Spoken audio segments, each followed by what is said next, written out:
Nagkasagutan sina Senate President Franklin Drilon at Senadora Nancy Binay sa pagdinig ng Senado kahapon kaugnay ng umano'y overpriced na Iloilo Convention Center. Tumaas mo ang tensyon sa pagdinig ng tanungin ni Senadora si Drilon kung sino ang nag-request ng pondo para sa ICC.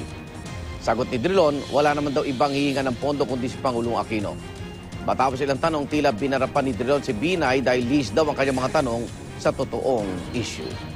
Was addressed to President Aquino your request? Yes.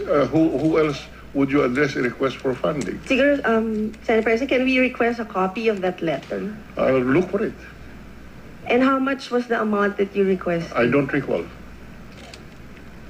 Siguro for ano lang, because... What is the materiality of the question? The issue here is the overprice. There has been no proof present. The details of the pricing of the building was explained in detail.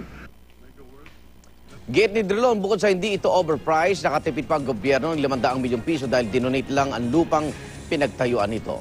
Pero napansin ni Senador Sergio Osmeña, tila mas nakinabang umano ang kumpanyang nag-donate pa ng lupa. Samantala, umamin naman ang nag-akusa na si Manuel Mejorada na wala nga siya ebidensya na magpapatunay na overpriced nga ang gusali.